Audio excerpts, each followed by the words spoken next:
This is AI, also known as Batman. He also represents those who utilize AI, so it may not necessarily be an autonomous entity that's just coming to steal your jobs, but it very well likely may be someone who can do the same thing that you can do, but 10x because they have AI. This is your job, and this is your skill set. You see how the AI and the people who use AI is so interested in that? This is your industry. You see how the AI agents, those who use AI as people, is looking at your actual industry like a piece of meat? This is reality. No, you can't just eat it like that, buddy. No. Here you go. No, seats. Oh, no, you're getting everywhere, buddy. Whoa. Yeah, don't bite my finger. Bro, you just swallowed that whole thing? Don't drop it on me. That's what's gonna happen to your industry. And this is what's happening right now as we speak. Honestly, it's a bit scary. I say this in a lighthearted manner, but this is something that everyone needs to understand. This is a tidal wave that's coming to change everything. And remember, we talked about your job and your skill sets? Didn't think through the whole breaking the eggs process on camera, obviously. Or cleaning up the mess. Oh, man. Hey, damn it. It's all over the place. I knew this wasn't that great of an idea. All right, let's get into it. 12 months ago, if we were doing this interview, I would have felt like that was fear-mongering. Right now, I feel like I'm not doing enough to make people afraid enough for what's coming. There will be winners and losers in 2025, and I want as many people to be winners as possible. You should be proud, so you gotta have a lot of conviction. Or you have to be a business mind. AI is literally the solution in everything. So just know that there will be change. To start or scale a business, Welcome back to the Founders Talk series. So first of all, what is marketing? To just do it.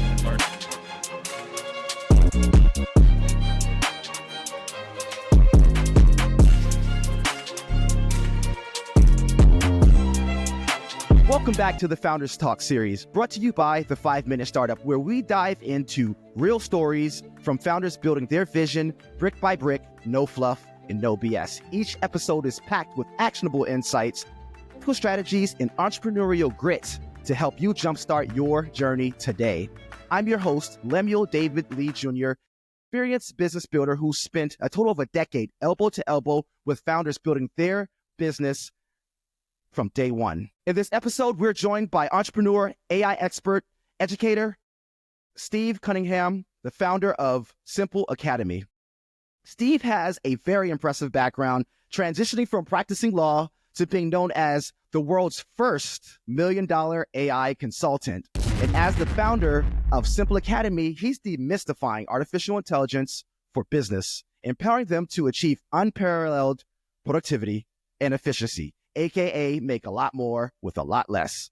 Steve's story is one of embracing cutting-edge innovation, turning complex technologies into simple, actionable solutions that create lasting impact. So get ready for a dynamic conversation packed with insights as Steve shares his journey, the lessons he's learned from navigating industries, and his vision for the future of AI in business. All right, segment 1, about the guest and their background.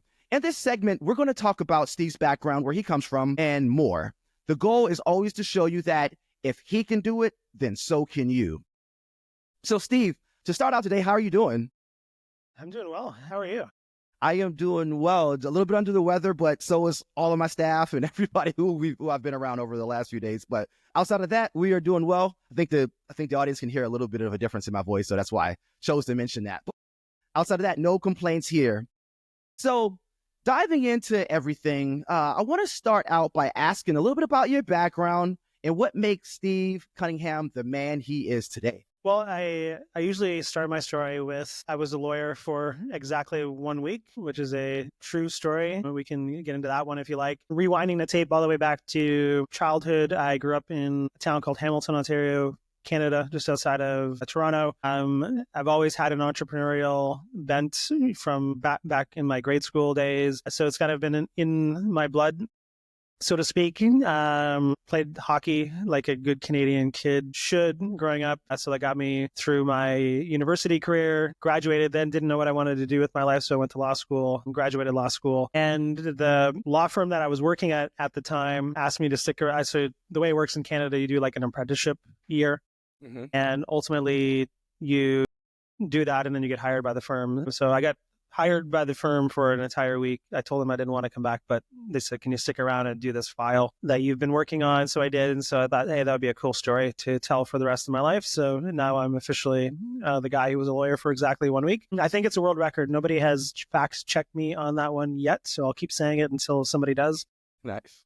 And then from there, became an entrepreneur and worked in and started several different businesses. And so happy to dive into any of that, but that's the quick version. Awesome. So one question I want to definitely ask, because there is, I would say for at least 30% of the entrepreneurs that I've talked to, they always can remember when they were in grade school. Some people sold candy, obviously, Girl Scout cookies and things like that. Some, you see people, obviously the lemonade stand thing is like the classic. Can you think of anything that you did as a child, getting that bug, getting that spirit that translated to your efforts today? Yeah, I think the two of them. So the first one was I decided I wanted to make some money. And so I decided to hold a garage sale to sell. I don't know how old I was. I was probably like 7 or 8 years old. I wanted to sell all of my old toys, and I set them up on the lawn. Mm-hmm. And sat there with them, but unfortunately forgot to make any marketing material. So I did not let anybody know that I was selling these things. It looked like it was just a lonely kid sitting on the lawn. Mm-hmm. So that I learned a marketing lesson, which is you need to tell people what it is that you're doing and be compelling if you want them to buy your stuff. So that was kind of like step number one, big fail. Yeah. And then I think it's kind of a cliche, but I was an avid, baseball, hockey card collector, and decided that I wanted to get into that business. So I did. And I don't know if this is still the way it works, but there's like the distributors who sell, like the card companies sell to distributors who sell to like agents who then own like a territory. Mm-hmm. And somehow I got mixed up into like the territorial battle. I was like 10 years old, and some adult like basically pushed me out of his territory and it was like turned into like this mean, nasty thing. So that was like a super grown up lesson in business, like right away. So I had that, as a side hustle or business, whatever you want to call it, for a little bit of time. I forget how long, but it taught me that business is in some sense competition. You have customers that you need to really focus on serving, but there are other people trying to serve the customers that you're trying to serve. So a lot of it has to do with these other elements that are sometimes in your control, sometimes out of your control, but it was a good lesson to learn when I was quite young. So those absolutely are the two entrepreneurial, at least the two memorable ones for me.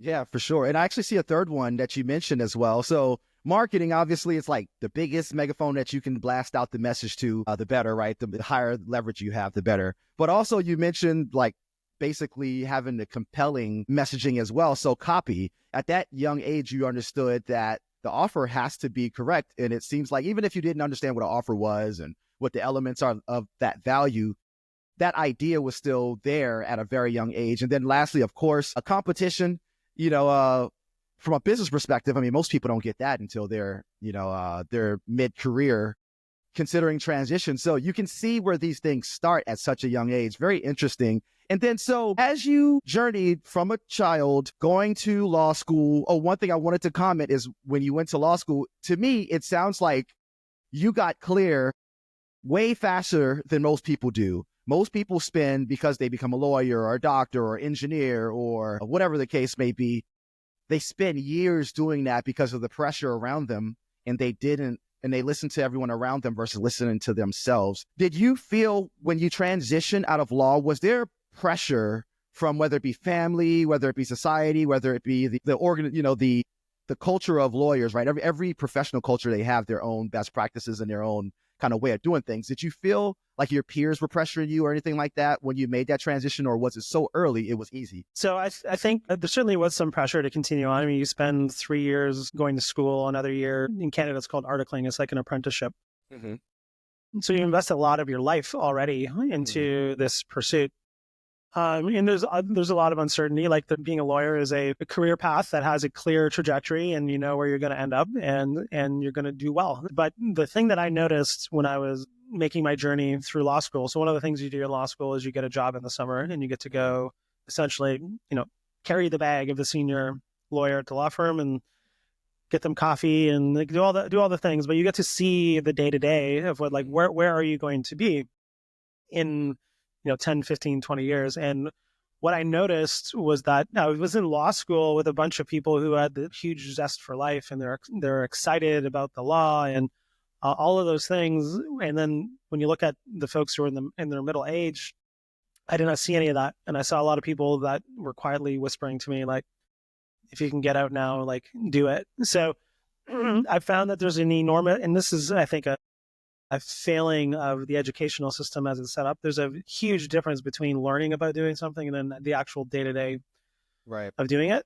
And I was lucky enough to be at, a point in my life. I didn't have, a mortgage, I didn't have kids. I didn't have anything that would cause me making this change. Like I could always go back.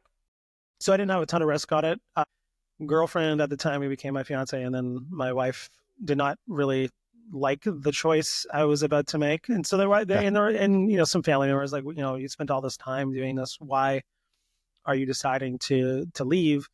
But ultimately, I think the lesson that I'm going to try to impart on my kids when they start to get out into the workforce, I've still got some time there, but truly go and work in the job before you decide you want to do that for a living. Because there's almost all the idea of doing something is always way different than the actual doing of it. Right. So, and I'm sure you know this, as somebody who's an entrepreneur, there are a lot of days that really suck as an entrepreneur, and there's more of them than you would like to have. Right. So truly understanding like what you're going to be doing day to day, and so that you can absorb the negative parts of it and still be motivated to continue to move forward is crucial. And I always like to give the caveat. I'm painting most of the people in the legal community with like a very broad brush, but I have found that it's the exception to the rule that lawyers love their job. And that for me was a huge lesson. And I wanted to do something, or at least try to do something with the rest of my life that I could be passionate about. Yeah, it's interesting. So my best friend actually is a lawyer. He was a Department of Transportation lawyer, opened a business, and things went crazy haywire. But one of the things he used to tell me while he was in law school, as I was in graduate school for engineering, he used to always say, A students in law school become judges, B students become top lawyers and get into good firms. And then he said, then the C students, they become the employer of all of them, because a lot of them end up going and being entrepreneurs or opening the companies that are the ones that hire them. Is that something that they say in Canada as well? That was like in DC. So I don't know if maybe there's a little bit of a cultural difference in this, but it would seem to me maybe. Yeah, well, when I was going through law school, and I don't know if things are different now, there was no real talk of people not doing law. There were some people that were doing like a joint law degree and MBA at the time who were going to go work in companies. But for the most part, everybody that I was going to school with, they were super focused on becoming a lawyer and getting a job at a top firm. So yeah, I guess maybe not as much, but I think that's ultimately happens. Like more and more as time went on, and a lot of the folks who I did go to law school decided to pursue other things. And I think to some extent that would be true. There's way more upside in the entrepreneurial path. There's way more risk, but there's also way more upside in the entrepreneurial path. And that was one of the things that was weighing in my decision. And lawyers work really hard, right? So you work really hard, you get paid, it's predictable, you get paid well. But it's also predictable that I have found that you'll end up not really enjoying the work that you do. Right. So I thought that to take the risk, especially when I was young, was an acceptable risk to take. And yeah, there's way more upside in being an entrepreneur, especially I think, as time has gone on, it's become easier and easier and easier to start a business. And now there's just an enormous opportunity as we move into 2025, and everything is going to get turned on its head, which is always the biggest time for people to be fearful, but it's also the biggest time of opportunity. So super excited about that.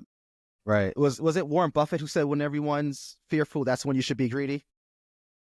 Yeah, I think that's right. It's like everybody's making decisions out of fear, and that's where the biggest opportunities lie because they make irrational choices. And Right. that's the environment you want to, if you're clear-headed and you can remain unfearful when everybody else is fearful, then you can make there's huge arbitrage opportunities for sure.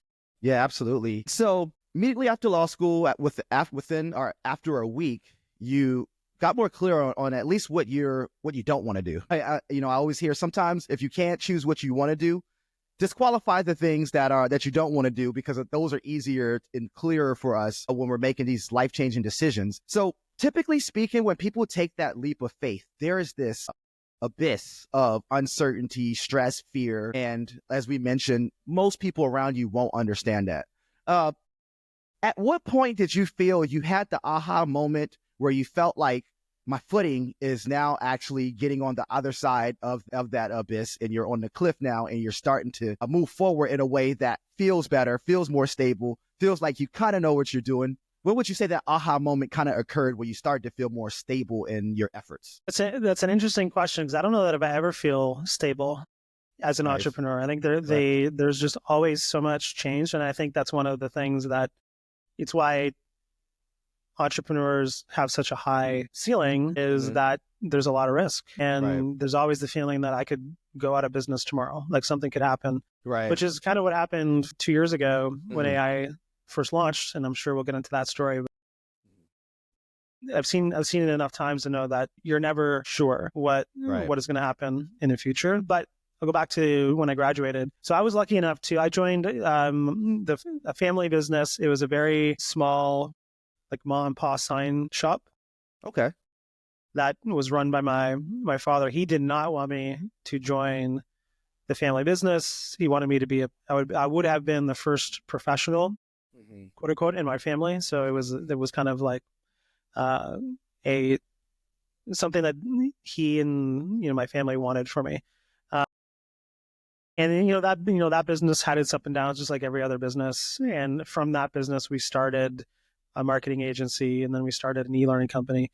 And I don't know that. Yeah, I think I've always been of the mindset that I'm okay with uncertainty, and so I've never wanted to or needed to psychologically find like stability.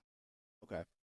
So I don't know, but I think at the end of the day, my experience has been, if you're looking for stability, do not be an entrepreneur. Right.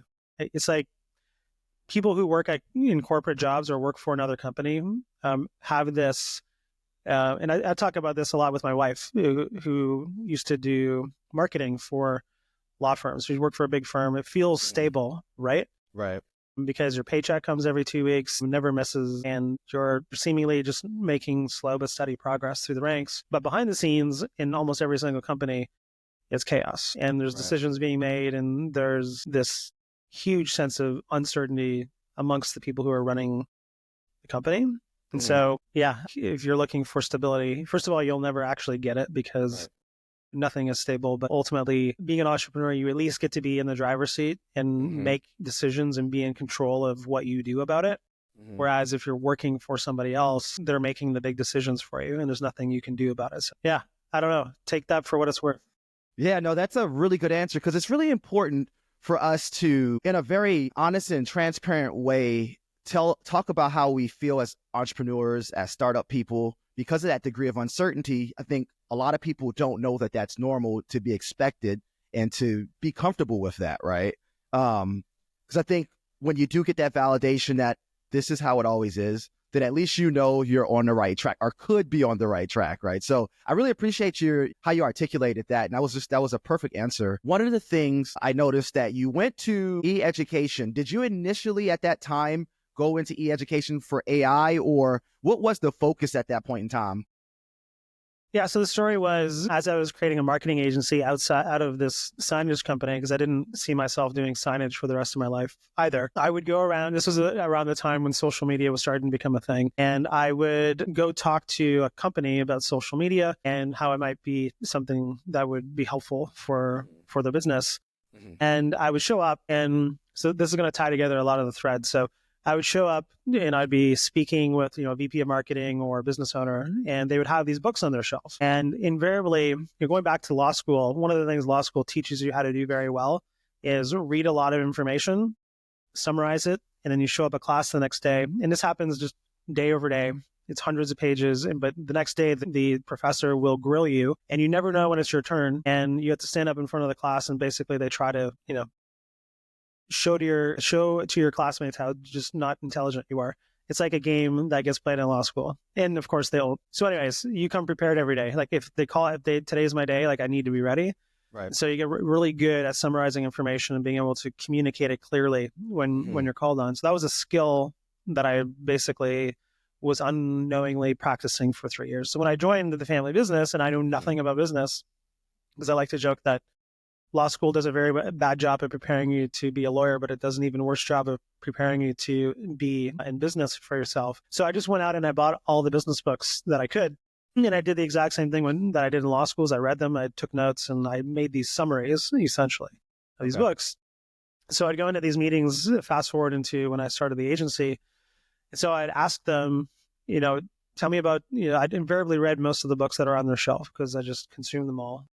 But ask them, tell me about, what did you think about this idea from Good to Great? Or what do you think about this idea from whatever marketing book? And they would sheepishly admit to me that I haven't read that book. My boss gave it to me, or I've been meaning to read it, or whatever excuse they had for not reading the book that was on their bookshelf. Right. And so I said, here's what I'll do. I'll send you my notes. I've been doing this for a while. It'll, help you get through this more quickly. And it was a good way for me to build a relationship with them as well. So we started formally making these summaries, which we then decided, because we were in marketing, we turned them into animated videos. It became content marketing for us before anybody was calling it content marketing. And so that what initially read it for me was the business, and it summarized best-selling business and personal development books by animated video, which was a unique slant on it at the time. And that became a business because people started asking us, how do we pay you to do more of these? And then one thing led to another, and it turned into a business. So it was not a conscious decision for us to get into the e-learning space. It just kind of happened, which has sort of been the whole thing for our entire entrepreneurial journey, is just following the thread wherever it seems to be most productive to go. It was way before AI. And actually, as we get into AI and talk about that AI is going to actively destroy every single e-learning business on the planet. And it's happening behind the scenes. Every e-learning provider is struggling big time. Content providers for sure. Whoa. Ed tech companies as well. So it's basically going to disrupt the entire e-learning space. And so we were lucky enough to see that coming, and we're able to pivot. Wow. Before it became a problem for us. And we're glad we did, because otherwise we would be out of business. Yeah, and it's really interesting to hear this, because for some context for the audience, the global education industry is supposed to be worth up to $10 trillion. The U.S. is like the formal side is like 850 million, and then that goes to like 1.5 trillion if you look at informal education. So it's a massive market, right? There's obviously a very important need, but it's really interesting to hear that a lot of these companies are being destroyed by AI, because it makes sense.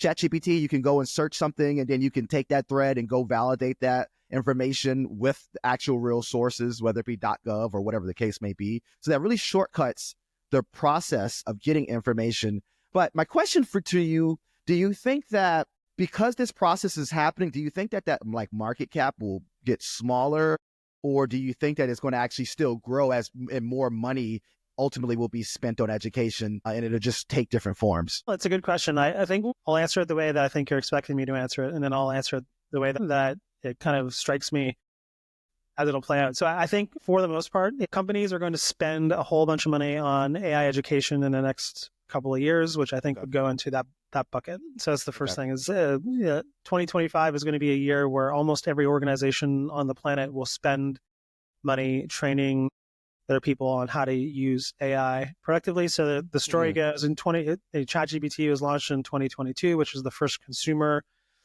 use of AI. 2023, everybody started to learn about it, but didn't really take it seriously for business use. And in 2024 is everybody started to learn that, this is an actual tool that can replace much of what human beings do in their day-to-day jobs. So everybody budgeted for, well, we need to take it seriously. So we're going to put line items in our budget for 2025, and then they're going to spend it in 2025. It's just kind of been this evolution. And in the background, the tools are getting infinitely better at doing the things that they're about to do. So kind of the tidal wave of things coming together of people are going to spend money on it. It's way better than it was even 2 years ago. And it's going to be a huge disruption to the workforce. So next year, a lot of that will count as like growing the education market. Mm-hmm. Yeah, that's interesting. Okay, go ahead. Sorry. So I think, I think there are going to be a lot of winners, there are going to be a lot of losers in that. So if you've developed a massive content library, like that's what most e-learning companies were up until recently. Create these massive libraries of content and you would resell it. It's like a Netflix for education. That's where most of the learning money gets spent. Okay. And there's technology behind it to track like who's consuming what static piece of information. And that's mostly what goes on in the e-learning space. So as it'll play out, and I don't know how you would like the real answer, I think, is I don't know how the market will get classified, because ultimately there is no need for you to generate static content anymore. The AI can deliver it on demand. So a real simple example, but I think you can extrapolate this to any other content type of business so we take a business book, we would summarize it so it's shorter. We would then do it in audio, text, and video. And then we would upload it to our platform and we'd sell access to it as a subscription. That is mostly how most e-learning businesses work, some version of that. We realized that the AI is not only better at doing that task. So step one is, well, hey, I can do a summary a lot quicker with AI. Mm-hmm. And so it compresses the work. But the thing that most people don't understand is it unlocks things that previously were impossible. So if I could give you a summary of a book today, say, here's my summary of this book so you don't have to go read it. Or I could give you a prompt, which would then you would use in the AI. And in your prompt, you would say, here's a bunch of information about me. Do this summary tailored specifically to who I am, where I work, here are all my goals, and give me tailored advice on exactly what I need to do next. That is infinitely more valuable than the summary of the book. And you can do it. Ultimately, there is not going to be static content businesses moving forward. It's going to be diminished greatly. I know there are still people who read the daily newspaper, and I get that. And there are still people who subscribe to Sirius satellite radio. Like the future it's here. It's just not evenly distributed yet. It's kind of the cliche. So ultimately, the AI becomes a teacher. It becomes the trainer. It becomes the center of your experience in interacting with information, which completely transforms certainly the education space and every other space along with it. So when you start categorizing income in the future or revenue into different spaces, I don't know how it gets played out, but it's kind of like it's going to be this huge atomic bomb dropped into every single ecosystem next year. But everything gets put back together again in some form, and who knows what it looks like. And that's where the opportunity is. It's going to be chaos for a lot of people. And a lot of people are going to come out ahead. And if you're ready and willing to take some risks in charting some new paths, you will ultimately find your way to all of those opportunities. So that's a long-winded way of saying, I don't know if it's going to grow or not. But in any event, how people make money is going to be completely transformed. And that's I think, the point. That is where the opportunity lies, not the size of the market. Is it going up or going down? Like there is an insane amount of disruption, which will mean an insane amount of opportunity for new ideas and a lot of risk for old ideas. Yeah, very interesting. It's all over the world in all these different sectors. AI is just completely disrupting things, and there's a lot of fear out there about it. But as you said, when everybody else is fearful, this is when you want to be greedy and you want to plan and execute on those next moves. One thing about AI that can be, or it may or may not be a challenge, depending on what you're actually doing with the AI and who your ICP are. who your target customer is, the messaging, you're having to cut through fear, right? For example, in my previous role, I was the first person selling the product. So I'm selling into manufacturers about AI, and I'm really selling to blue collar guys initially, but then you go to the engineers and the executives in that process as well. And it's really challenging at times to talk to someone about AI coming into their work because then they think it's going to steal their jobs. How have you found translating this information from a messaging perspective, whether it be marketing, or whether it be branding, or whether it be person-to-person conversations? How have you found it to articulate the need for this and really cut through that fear? Has it been challenging? Are most people open to it because of the news and people know that they need it? Or what has that been like for you all? So we've trained thousands of people on AI, making that transition over the last 12 to 18 months. Okay. And we've noticed there's patterns in all of this. The idea is that have you heard of the 5 stages of grief? Yes, I have. Okay, so we came up with our own version of that, which is the 5 stages of AI psychological transformation. That we noticed that there were these 5 stages that people went through as they were adopting AI. And the first stage is indifference and / active resistance. So most people, when they hear about AI for the first time, they're indifferent about it because somebody's like, "Oh, look, they can do a neat poem," and they give a real bad demo of what the possibilities of AI are. So they just dismiss it like, "Oh, it's just this thing that's not going to change my job at all." Then eventually somebody comes along and shows them, or they show them an example of it doing, like, if you show somebody in operations like that, hey, it can do all this marketing stuff. Like, they don't make the mental leap to like, well, can that impact my role as well? So they're like, whatever, I don't care. And then you show them, and this is true of everybody, as soon as you show them, look at the AI doing something that you otherwise would have taken hours to do. The quality is as good as you would have done it. And this tool costs $20 a month. That is when they have the appropriate amount of fear for their job. And then it becomes a decision that they need to make is, the second stage is fear. So first stage is indifference or active resistance, and the second stage is fear. You need to show them, it's almost, I hate using like negative imagery around this stuff, but sometimes it's appropriate. Right. You stick their nose in it. You're like, look, this is what this thing can do. And you ignoring it is a very bad decision, because if I just all I need to do is go to your boss, and if you resist this, and I'll show your boss exactly what this can do. Now we're going to talk about how to either train you on it or, find someone who will use this in their role to be more productive. So then they make a choice. Do I lean into it or do I actively resist? And at that point, the next positive step is actually another negative feeling, which is embarrassment. So if I start using it and I start to have this realization that this computer that I'm interacting with can now do, because that's how we experience it, we're just typing words into a computer, can now do my job potentially better than I can, and it's certainly faster than me. It's this removal of your identity. And I felt it when it was clear to us that the book summary business was going to go out of business. In that business for 10 years, I was the guy reading the books. I was the guy summarizing them, and everybody loved that about me. Like, oh, you read so many books, and so how do you do it? It's like I've developed this identity of like, I'm the guy that reads the books and people like me for it.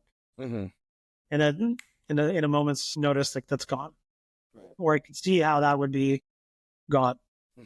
And so it's embarrassing to have a computer do something that you've built up skills for over a long period of time, to actually start using it in your day-to-day. And then once you get beyond that, and you start to adopt this new identity, which is, I'm an AI-powered human, which means I am now way more productive. And people go through and then finally there's this transformation. Here's the point. People, after they've made this transition, and it could happen in a span of months, weeks. We've seen people go through this metamorphosis in like an hour. So the time frame of it happening doesn't really matter. And the faster, the better. They get a sense of purpose again. They get a sense of meaning. They get a hope for the future, because it is truly, again, 2025 is going to be chaos. And that's where the opportunity is, and that's where the risk is. So you need them to see the risk before they're willing to look at the opportunity. But then we say, listen, if you just move this forward one little bit at a time, this is the biggest opportunity that will ever be presented to you in the entirety of your career. And this is a good thing for you. It's coming whether you like it or not. The only question is when you're going to start working on it. And the sooner you start working on it, the bigger your opportunity is. And it can literally change the trajectory of your career. And so ultimately the question was, how do you deal with the fear? You need to lean into it. Number one, if people are afraid, they should be afraid. And I think for the most part, people are not afraid enough because here's the thing for most people who feel comfortable is those lawyers, for instance, who are in their middle age, they have multiple hundreds of thousands of dollars in income every year, but they have a huge mortgage, they got bills to pay. And if your income goes to zero in that environment, you are in very bad shape. And the likelihood of you getting hired back again once you get fired is going to be very low. So and most people are not appropriately afraid enough about what is going to happen. So I think about 12 months ago, if we were doing this interview, I would have felt like that was fear mongering. I would feel uncomfortable with that message. I think right now, I feel like I'm not doing enough to make people afraid enough for what's coming. I feel like there will be winners and losers in 2025, and I want as many people to be winners as possible. Right. Awesome. And so when it comes to speaking to who would be the potential customer or the people who are impacted by this, really more than anything else, we tend to see like early adopters in one venue, and then we see like midterm to late adopters in other venues, meaning they're listening to different marketing channels, for example. That's one way to kind of classify the different buckets. You can see people who respond to, like, let's say to Facebook ads are going to be later adopters than people who respond to like the new Reddit ads, for example, right? What out of all these different, I would say, venues of messaging or channels, what do you feel has been the most productive for you because you're essentially talking to early adopters even still? Yeah, I think, we're certainly still talking to early adopters as individuals. Like, I think by now everybody's heard of AI. They probably opened up ChatGPT or Microsoft Copilot and given it a test spin. So I think that's when you see numbers of reporting like everybody is using it. Well, not everybody is using it. They've tried it. Right. It's like saying everybody who's gone on a tour of a gym is an active gym user, which is not the case. So we're still dealing very much with early adopters on an individual level, and then certainly dealing with super early adopters, or like in that crossing the chasm ideas, like those are the innovators, like really early on in the cycle. But the thing that the early majority, or when you start to get into the fat part of that curve, what they want are proof points that this thing works. And so what we've already seen in 2024 is we go into a company and we'll say, we guarantee you at least 300% ROI and everything that you spend with us, plus the time it takes for people to go through this program. Like, we already have hard ROI numbers and they happen every time. It's like we say AI equals ROI. So we're going to move through, and it's been true of every single person we've trained, every single company we've brought in. We can measure the productivity gains with numbers, dollar signs, and so we're very clear on what works and what doesn't work. So I think we're going to move through 2025, we're going to rip through the early adopters and get into that fat part of that curve very quickly. Okay. So it's going to go from almost no real adoption from like a daily productivity point of view to like almost using it in a span of a very short amount of time. So we're trying to thoughtfully navigate the messaging in that. And there's different ways to message different people who are at different stages of that life cycle. But we're still very early on in that life cycle for sure. But again, I think when you think about that, it's usually the internet use. I don't know how long it took to get across the entirety of the population, at least 10 years, something like that. Right. It's not going to take 10 years for this to be the case. Right. Yeah, absolutely. The infrastructure's already laid, so it's going to happen rapidly. And so let's say there's someone listening, right? A small business owner, or an executive at Fortune 100 company.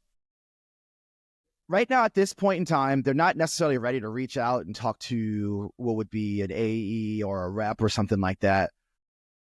What would be a good idea, action steps wise? Where should they go? Should they be looking at content on YouTube, Facebook? Are there AI communities? What would you recommend to someone who at least wants to start getting their toes wet to get some experience so they can even know how to articulate what the company needs from this point on? And I mean, whether that be a small business or a big business, and that could be kind of sectioned off, right? And small businesses go here, SMB goes here, and enterprise goes here. What are your thoughts on that? Well, as you probably would think, we're biased. You'll come talk to us, of course. So I think that in general, I would focus on talking and learning from people who can prove ROI in the space, who are truly focused on, because there's a lot of ways to talk about AI. One is like, it's this newfangled technology, and it's fun and interesting to learn about, which is a lot of what you'll learn on YouTube.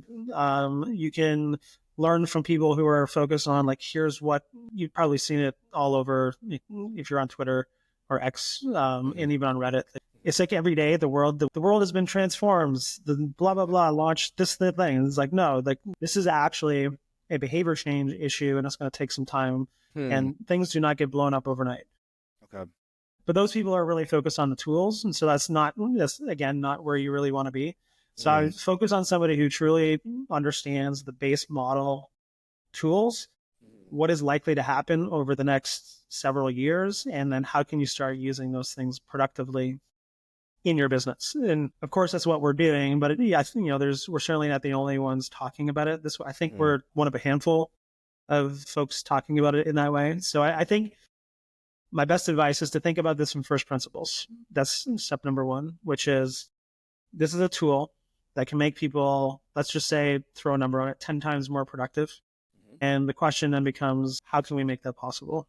And ultimately, it's going to look, we have a bunch of frameworks for how we think about this, but one of them is what we call the modern AI tech stack. So what we've seen from the adoption point of view is that every single person is going to choose a base model LLM, like ChatGPT or Claude or Copilot, Google, whatever. Then there's going to be a bunch of other workflow-like SaaS on top of it. And maybe it's agents, maybe it's not SaaS. That's a whole other conversation.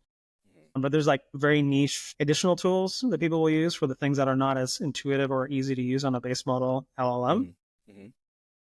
Like, here's a quick example. So we have somebody in our community who's an in-house general counsel, chief legal officer, who uses ChatGPT. She also uses a tool called GC.ai, which stands for General Counsel.ai, which does some of the things that she can't do as easily inside of ChatGPT with this tool. And then AI gets baked into every other tool after that. And so I think that from first principles would be, number one, get everybody in your company using the base model LLM, let them explore, let them find ways that it can be useful and productive across all of the role deliverables. That's probably the biggest insight that we've learned, is this is a bottom-up exploration rather than a top-down directive. And if you do a top-down directive, you're going to move way too slow to take advantage of what's going to happen. If you go bottom-up and you unleash the creativity and the innovation of your people to find out how it's productive, then you've got a chance to win in 2025.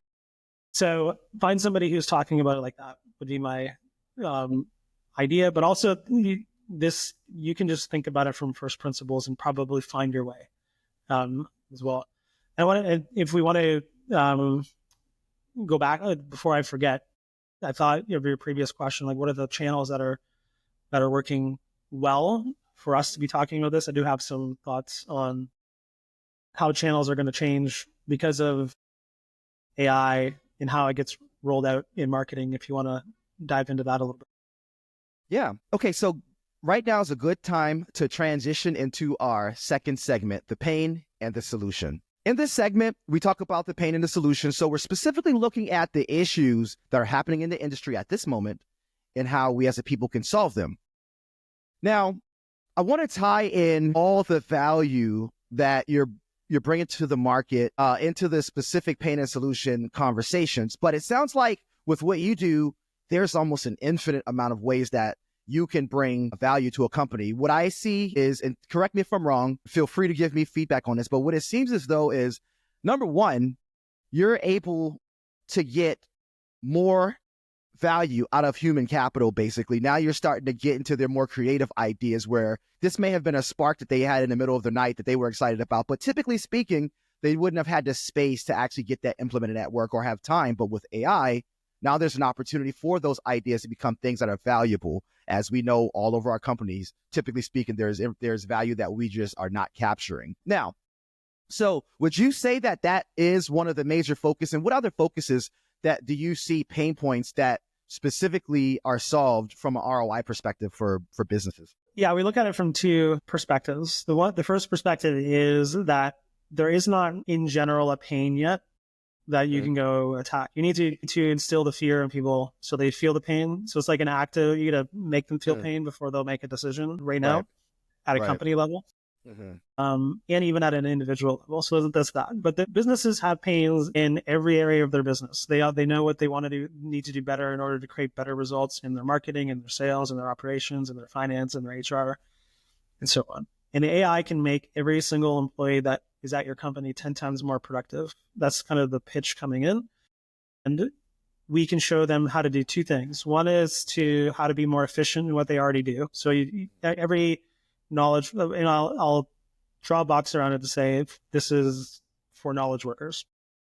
So as a knowledge worker, the analogy we like to talk about is you are like an information factory. You're an individual information factory. You take information in, you then translate it into some other more value-added form, and then you give it to somebody else. And that's in the form of emails and presentations and scripts and documents and all those things. But that is what a knowledge worker does. You take information in, you transform it, you put it in some other vehicle, and then you give it off to somebody. Like that's what you do every day. So that's from the first principles thinking about it. We can make whatever it is they're doing right now way more efficient. So do the same amount of work for way less time. That's kind of step one. Step two is now you got some slack in your schedule. And let's say we've shaved that down to 50% of your schedule. Now they have time to work on the things that they don't know how. They can go start running experiments to figure out how to do things better. And the AI can be helpful in that as well, not only in giving you the ideas for the experiments you should run, because this is the part that most people don't like when we talk about it, is like the AI is three things already. It's smarter than you, it's more persuasive than you, and it's faster than you. Those things are just true. And which means it can help you create ideas for ways to make things better. It can actually start to execute on those plans for you. It can actually, once you find those solutions, be more persuasive than you are. And making that useful for you as an individual. So we go into an organization and say, we have to show them how that is true. And then they're like, yeah, we would want that. And we want our marketing results to be better, our sales results to be better. So it's going in and truly understanding, like, what are you wrestling with right now? Let us show you how we can use AI to help you accomplish whatever pain points you're wrestling with. So That's one way we do it. And then the other way is, as time goes on, it is really if AI can make everybody 10 times more productive,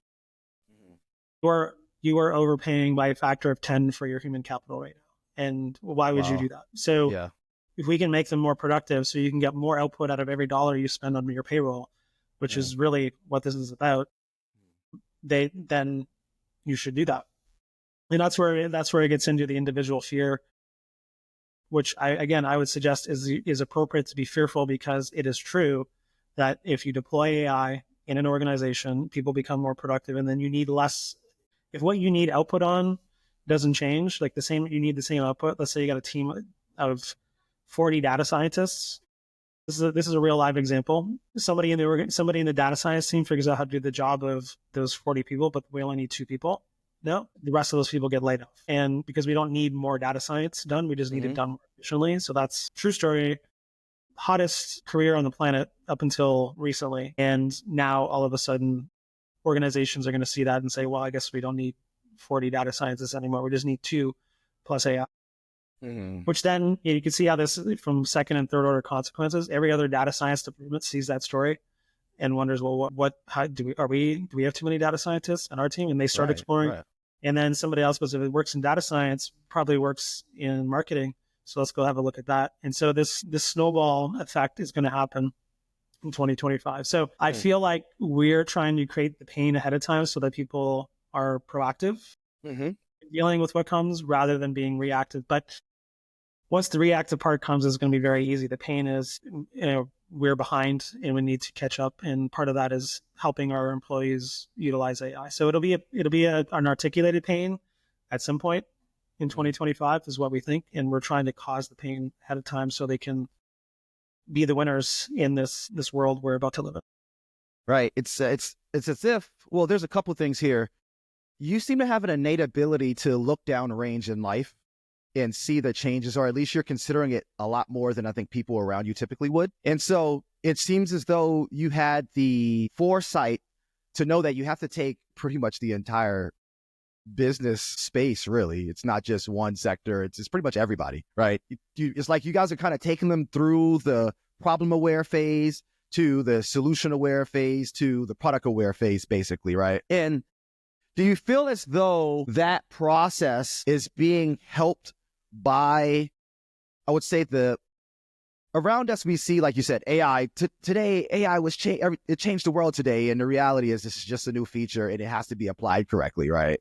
Do you feel like this messaging from the media, from the influencers online, from everywhere, basically, you look when it comes to messaging, do you feel like that's helpful towards you all's cause, or do you feel like some of it is counterproductive, as it could be scaring people away from it, possibly? But what are your thoughts on that? Yeah, I think ultimately, there's a saying like a rising tide lifts all boats. Like Right. Any attention on the AI space right now is good attention because it at least gets people to consider it. It's a foregone conclusion that everybody's going to use it in their role. So we're not too fussed about in people fear mongering. Like even if they're scary, like there's no scaring people away so much that they never come back. Everyone's coming back. So even if like and most influencers are trying to create views for their videos to get subscribers for their emails so they can sell ads. So they're motivated to create the most sensationalist headlines they can because they know that that's going to bring the eyeballs and whatever. So we're not too worried about them. And I think in general, they're helping some people feel the pain sooner, which I think is great because you should feel the pain sooner. Mm-hmm. So I think that's how I'd answer that part of the equation. And I think you mentioned in the question that it seems like I have an innate ability to see further down the line. I want to point out that whatever it feels like to you as an innate ability is almost certainly a combination of me plus AI. I'm reasonably intelligent. I'm reasonably thoughtful about what goes on, but I've been interacting with AI. So one of the big things in the business thinking space is you need to always think about things from first principles. Mm-hmm. And then also think about, first, second, and third order consequences. If you had adopted those two critical thinking skills, you would be able to see what I see, no problem. But the AI is already smarter than me. So all I need to do is say, explain this thing from first principles for me, or tell me about the second and third order consequences of something, and it'll tell me. And so I am learning with the AI, and whatever the innate ability I had to do that before is just being amplified by a factor of 10 to 100, whatever it is. So using AI, it's funny because you can always see when people are in the active resistance phase, and it usually starts with, so here's I know there's a copywriter who I'm connected with on LinkedIn, and it's like ha ha ha, like LinkedIn can never be as good of a copywriter as I am. Like, well, maybe not today, but just wait. And so and the AI is now at a creative intelligence level that's probably better than 99.9% of copywriters on the planet. Just in the past few weeks, it's like this has evolved enough that even from somebody who, I used to run a marketing agency, I used to write copy as well. And up until a few weeks ago, I'd be like, yeah, that's good enough. Uh-huh. I don't think I would feel good about sending it out, so I would tweak it. Mm-hmm. Currently, I probably will never write copy for anything ever again. Or at the very least, I just dump my thoughts into it and it'll send it back in a more polished version than I would create. Mm-hmm. So that ship has sailed. And then also the same people AI is a thought partner. Ha ha ha. That's the dumbest idea I've ever heard. It's it is the best idea you've ever heard. The AI is already more intelligent than most people on the planet. And to ignore it as a thought partner is the dumbest thing I've ever heard in my life. Right. If you are not using this tool for all it's worth and finding the edges of where this can be helpful for you, you are doing yourself an enormous disservice. I don't care how smart you are. I don't care how creative you are. These tools are better than you at these things, and you need to figure out what to do about it. So yeah, I forget where the question started. Sorry, I started going on. So I am officially off my soapbox. Back to you. Awesome. No, that was really, really good stuff there. It actually brings me to my next question, where we could zoom out a little bit and then talk about simple AI, but really it ties into this. There's a bunch of misconceptions with respects to business and integrating AI into the operation. Could we talk a little bit about simple AI, but also more focus on the misconceptions, because you already brought up a few of them. So let's talk about that a bit. Yeah, so we serve people in a few different capacities. The first one is we work with consultants who want to essentially pivot into becoming an AI-powered consultant or an AI consultant directly to go and help organizations adopt this technology, because it's an enormous opportunity in the marketplace. So we equip consultants with marketing materials and training programs that they can go and deliver into organizations. That's kind of like business pillar number one for us. Business pillar number two is we then help through those consultants, those organizations to adopt AI. We give them tools to be able to measure the impact of the productivity gains that they're getting from their business. We help the individuals document their journey and give them certifications for the new skills that they're learning. And so we essentially help the organization upskill all other people on AI, and that upskill leads to immediate ROI. So that's the second pillar, is helping organizations take advantage of it. And then the third pillar is we work with folks to upskill them in their role as a kind of, it's almost like an AI-powered business school, but specifically we work with some of our consultants to create very specialized niche communities where we help, like, for instance, project managers adopt AI, develop all the skills they need so that they can get a pay raise and a promotion. So we're operating in those three different spaces. They're all kind of interconnected in one way or another, but they are very different value propositions. And for each one of those value propositions, we focus on how do we make you more money? Because at the end of the day, as we like to say, like, we know people are motivated by more than just money, but I've yet to find somebody who doesn't want more of it. 100% of the people on the planet want more money. They know exactly what they would do with it if they got it, and they want it not tomorrow, they want it today. And so that's kind of, it's been a guiding light for us. And it sounds stupid because, like, of course people want more money. Like that's not even worth saying. Or of course a business wants to be more profitable. It's not even worth saying, but you can very often lose the forest for the trees, like, to use that cliche. When you're inside of working with a technology or a tool, it's for us, it's the difference between, going off and listening to one of those influencers or buying a $50 course on Udemy to working with us, because we have done the work to figure out how you can be more profitable. If you're a consultant, how can you launch a new career? How can you start making a lot of money by helping other organizations make more money? And how can we help, people who are learning, not just get a certification. The only reason people get certifications is to get a pay raise and a promotion. That's the only reason why people do it. And so that has to be our guiding light when we're dealing with individuals. So anyways, that's what we do. That's kind of the North Star for us. And we just believe that this space and time that we're living in just happens to be, it's the biggest opportunity. It's the biggest arbitrage opportunity that will ever be presented to us in our lifetimes. And we're just going to try to help people take advantage of it.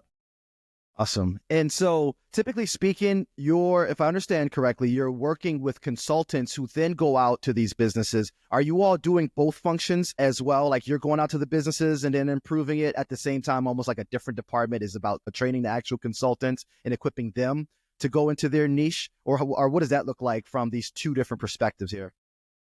Yeah, so we don't consult or train directly for the end user companies. So is what we train our consultants to do, and that's basically our arrangement with them. Is we will, we're not going to compete with you on the consulting and the training, and we will equip you to go and do it. We also have technology that we deploy in these organizations. We essentially help the organization set up their own internal AI academy. So how do you train everybody in your organization? And how do we give them tools, so software tools? We call the tools that we deploy in the companies right now nano agents, nano AI agents. So it's basically workflow tools that we create that help people do their job better. So that's part of the package a consultant would bring in. So we're developing that technology, and then they deliver both the training and the consulting, and then if the company decides they want it, the technology. So we do serve the company in that technology side of the business, but we don't go train companies directly. If you said, hey, can my company take your training, we would introduce you to one of our consultants. Awesome. Yeah, that makes sense. I gotta zoom out a little bit. But with this question here, what is the general mold of someone who's coming to you all who would ultimately go and be an AI consultant? Are they typically people who have business experience already, or are they people with domain experience, or is this for everyone who you can basically be trained from ground up in your interest as long as there's an actual market there? What does that look like, and who would be the appropriate fit to do something like this? Yeah, it's a great question. So the way we like to look at it is a bunch of different ways. Number one is like it's a completely wide open space. So really, it's an opportunity for everybody. However, there are certain types of people who would do better faster than other people, and so a lot of the opportunity lies in the experience in solving real problems inside of a business. So, if you had a hammer, but you didn't know what problems a hammer could solve, like having a hammer is not very helpful to you. So, but if you've been in business, like in a specific niche for the last 20 years, you know all the problems, and you can then very easily figure out how the AI can be useful in those areas. So I think a few areas that we have found where people can be very, productive and take advantage of this opportunity. One is domain expertise, like you mentioned. So the more domain expertise you have in a particular area, the better, because you can go target particular verticals and go after problems in those verticals. Like number one. Number two is an ability to communicate well to executives, which isn't really age related, but tends to be more, the longer you're in the field, the more comfortable you feel talking to executives. Right. So it's sort of a function of age and experience. But then thirdly, I think, this is the one I've sort of wrapped my head around this one. I'm starting to figure it out, which is adaptability. Okay. And the ability to, like you said earlier, think one or two steps ahead, but also think from first principles. And part of that is the ability to tolerate change, because I've seen that even in our community of consultants. We have about 130 consultants actively working with us right now, and some of them are very willing to accept change and experiment with new ideas. They don't have to have things 100% figured out in order to go do something. Some of them feel like I need to have everything buttoned down before I even go talk to anybody about these things. And the people who are, there's a psychological assessment called Colby. I don't know if you've heard of it. Never actually taken it, but there's one of the elements that's called a quick start in this. So it's the ability to see something and then go do without having everything figured out. So that's the third element, I think, would be like the ability to act in a period or times of uncertainty. When the atomic bomb comes in the whole marketplace next year, there's chaos is uncertainty. Like there's no certain outcome. So I think to put it all together, one would be domain expertise. Number two, ability to communicate to executives. And then number three, the ability to act in the face of uncertainty. The three things that I would say are most important. And if you're at the Venn diagram center of that, the better. And I think that lends itself well to people who already have successful consulting practices, but not in AI. That's number one. Like that's one kind of avatar for us there. The other avatar is somebody who's in a corporate position, doesn't want to be in the corporate world anymore, but they have that domain expertise, the ability to extrapolate that to a consulting business is the other one. And then, everybody else, this doesn't mean it's not an opportunity for everybody else. It is, but you got a leg up if you've got those two things going on. Right. Yeah. And at the end of the day, you always want to lean into your unfair advantage, right? We hear that everywhere. So that makes perfect sense. Now, can we talk some examples of how someone with different backgrounds would actually impact different businesses with respects to deploying like AI? So, for example, sales and marketing and sales and messaging, however you want to actually call that. What would be an example of how someone would deploy an agent in a company as a consultant that would actually give them that 300% ROI or more? So when we go to a company, we create what we call our role academy. Mm-hmm. So we create these, we break down the role in a few different ways, three different ways specifically. One is we look at all the role deliverables. So the interesting part on this is that the AI already knows already knows all this stuff. So the first meta answer is, well, we use AI to figure this out. So we break down a role into role deliverables. So we say, here's the role, here's the organization type, like the industry they're in. What are the tasks, deliverables / tasks that they do typically on a day-to-day basis? It'll spit out 64 things. And then we deploy agents to do those 64 things faster and easier with AI. So that's the first step, is like immediate productivity. You press a button, it helps the AI walk you through a guided workflow. So if it takes you an hour to go through this guided workflow, the work you otherwise would have taken you 10 hours and the work is done with AI. So that's thing number one, is we deconstruct the tasks / deliverables and create agents for those things. Okay. Then the second one is what we call the problems to be solved. If you look at the KPIs for also marketing, would be more traffic to a website, more conversions, whatever it happens to be for their role. Right. And then what are the typical problems to be solved in making that KPI go in the right direction? And they're typically projects that need to get done. So you would typically do this on a quarterly planning basis, like, hey, okay, you have your job, that's your day-to-day, but we also want you to solve these 3 problems over the next quarter. That's where that would come from. And then we create agents to go and help the human do that work. And then lastly, we create those for whatever frameworks, best practice frameworks that currently exist in a role. So for marketing, it might be, there's not as many in marketing and sales because they're usually unofficial frameworks, like building a story brand is one that a lot of marketers like. But in like other roles where like project management, they have formalized frameworks, like operations, there's lean and agile and all those kinds of things. So those are the 3 pillars. So tasks / deliverables is number 1. Your problems to be solved in your KPIs or your goals, however you want to articulate that, number 2. And then the frameworks, number 3. And that ends up usually with somewhere in the neighborhood of 200 agents that would be immediately deployable in a role. And the great thing about the way we have set this up is there's no training required. So it's like, we can train you in 10 minutes how to do this, and then you go, you start, pick one of the 192 things, whatever is most important to you right now, and just start. And so ultimately, it's kind of like swimming or learning how to ride a bike. Like, you don't learn that in a classroom. You learn it through doing. We throw you in the pool and you need to learn what it's like to try to swim. That's how you teach people how to swim. So similarly, we want to shorten the time it takes to train you until you start actually doing. And that's kind of what these agents are for. And then once they can swim in the deep end, so to speak, without drowning, we will then teach them how to build those tools for themselves so that they can start to customize their experience. And so that's kind of our approach, has always been we want to equip from the bottom up. And we're trying to enable folks to use these tools as productively as they can, because we know that is the way forward for the organization. And it's also the way forward for the individual. So that's our main focus. And the distinction would be, like, we're not trying to build closed systems of agents that, you have to rent from us. It's like, we want to give you the agents to go and do and start to customize your own experience around them. I don't know if that all makes sense. Usually I've got visuals to explain it, but that's how we approach it.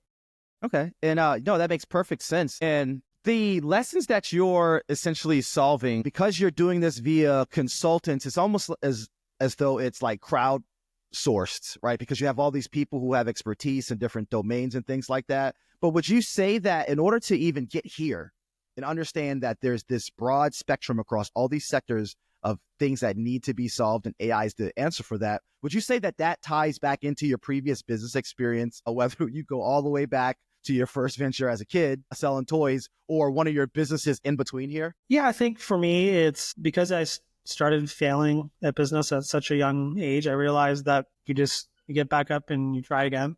And so I don't know to the extent that all of my skills are being used in the environment right now, but I've learned enough along the way to know that there is an infinite possibility to go target. Right now, we need a broad range of folks to go attack different verticals. And that's why we've methodically built out a group of consultants who can cover as wide of an area as possible. And now we're trying to go deep into those verticals so that we win as many of them as we possibly can, or at least be one of the players in as many of those verticals as we possibly can. So I think I always have had some ability to think in the big picture. I've had the ability to, because I've read so broadly over the last year, like I've read every leadership book, I've read every sales book, I've read every marketing book, I've read every book on operations. I have a sense of the big picture and how these ideas all interconnect, because like if you read one book in leadership, you're like, wow, this is groundbreaking stuff. You read a second book, like there's some overlap. And by the time you get to the third to like 100th book, you realize that everybody's saying the same things and have their own little spin on it. Right. Similarly for marketing. And so I've done all that work. So I know how all of these, and quite often there's overlap even in between like leadership and the marketing. Right. Like there are these foundational principles that work just because that's the way the world operates. And these books were kind of uncovering those truths. And so I think that's one of the things that's allowed us to move quickly in this space, is being able to connect a lot of those ideas and know that the AI is literally the solution in every space, because it solves from a knowledge. If you think about knowledge work from first principles, it's all about your intelligence level, and it's in the connection of ideas. Like that's actually one of the things that the AI is insanely good at, is connecting ideas and doing it instantaneously, which is a huge benefit. So like that would be an example of, like, previously, if somebody brought up a business problem, I would be able to say, well, here's this idea from this domain. Here's this idea from this other domain. Here's some things you should think about in solving this problem. And people are like very impressed by that ability. Right. But the AI does it just like infinitely faster and better than I can.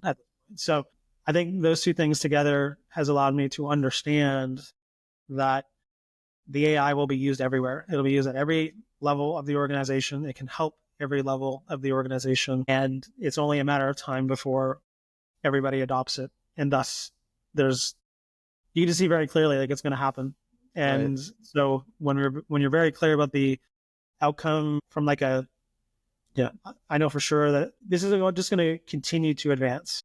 So we can make confident investments in what we do moving forward because of that. Right. And so this actually brings us to our next segment, the future state.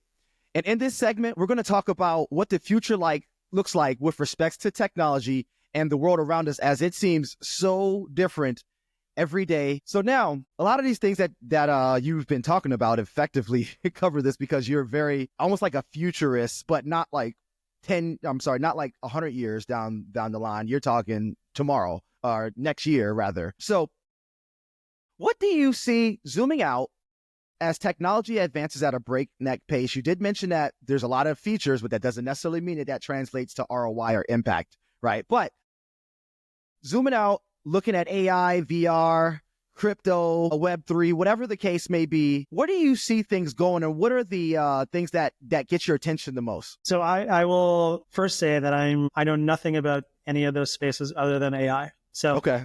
Not spend any time in thinking about how does VR impact, how does crypto impact.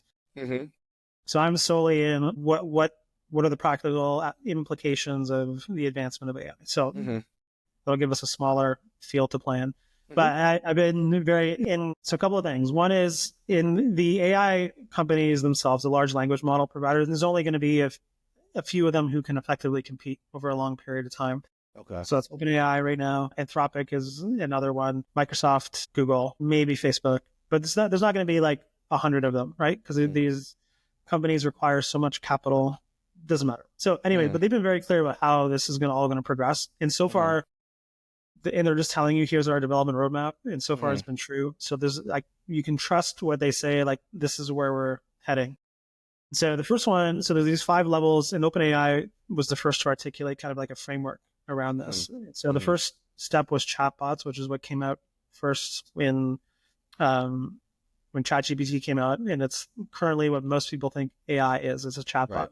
Right. So that's step 1. Step 2 is reasoning models, which are actually different things than the chatbots. They feel like the same thing, but they're actually the technology or the way they created it is different. And that's phase 2. And so we're sort of like inching into phase 2. It's like these models can now think critically and reason better than most human beings can. And like some people will get all fussed and like, well, they're not actually thinking and not actually reasoning. Like, who cares? Like they're thinking through problems faster than you can. So whether or not they're actually thinking or not is of no concern to me at all. So I was like, but that's step 2. So like a practical implication of a reasoning model being deployed and used consistently across an organization is this. So essentially the idea is that a reasoning model can create plans better and faster than you can. So if you sit there at a quarterly planning session and your boss says, increase leads by 25% by the end of this quarter, that's your goal because I said so. Like that's usually how goals get cascaded down throughout an organization.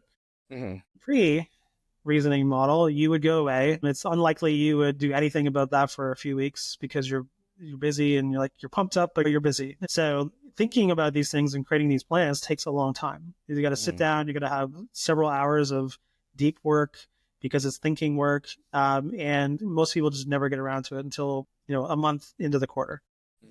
The reasoning model can create a plan for you. And if we were doing like screen sharing, I can show you, it creates a very good plan for whatever it is that you're trying to accomplish, as long as you give it enough context, and it will do it instantaneously, like in 30 seconds. It'll be a better plan than you probably would have come up with if you had thought about it for a very long time. So it will then also be able to help you execute on the plan, not completely, but it'll do a lot of the work required in order to do that plan. So for people who understand that and adopt it, imagine there's 2 types of people, the non-AI person and the AI person. They leave a quarterly planning session. The next day, the AI person sends a note to the boss. Here's my plan.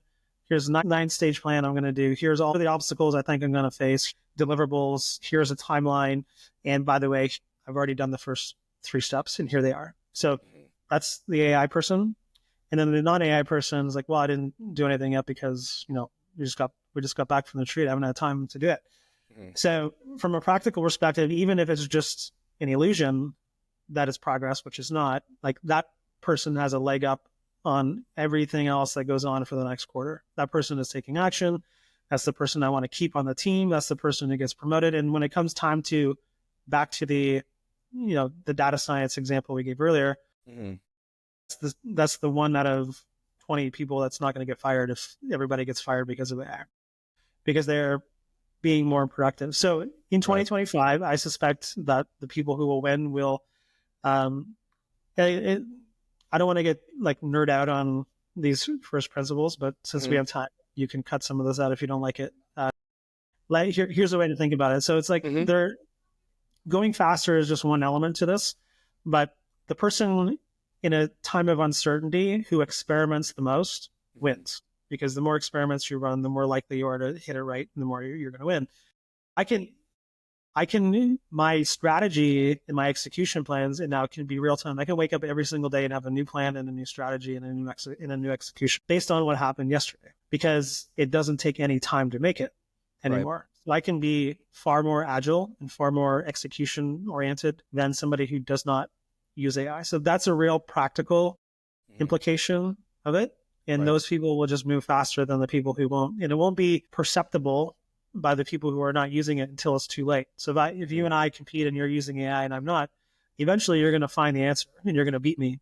I don't know if it's today or tomorrow or next week or next month, but you will win.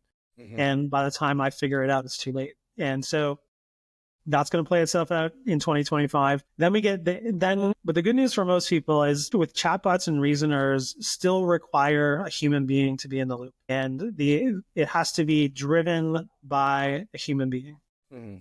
The problem for most people, and this is why I'm so worried for a lot of people, is what they don't realize is that as soon as agents come and you can plug an agent in and it can start to take actions autonomously and it can get feedback, it can see what's working and not working, and then use the reasoning model to make a decision about what to do next, and then use the chatbot to actually execute on things, all of a sudden we need less people again. And so every stage we move forward, we need less people to do the same output. And so what we're going to see in 2025 is, and agents are already here. There's companies that are developing agents, but what matters is adoption by the average worker. So in 2025, most of the large language model providers are saying we will release tools that will enable individuals to start to create agents.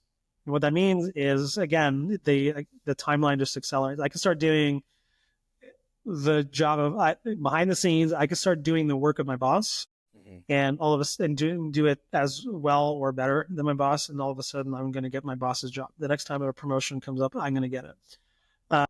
That's the next stage, and then that's probably all you need to think about for 2025. And then beyond there, there's two more stages. The next one is AI as innovators, so actually creating new ideas in the world, like drug discoveries. It's doing real science work. So creativity and innovation is no longer a domain that is run by the AI. And then finally, there is the stage where it's called organizations, and there's this bet inside of the technology circles that AI is going to create the world's first billion-dollar one-person company.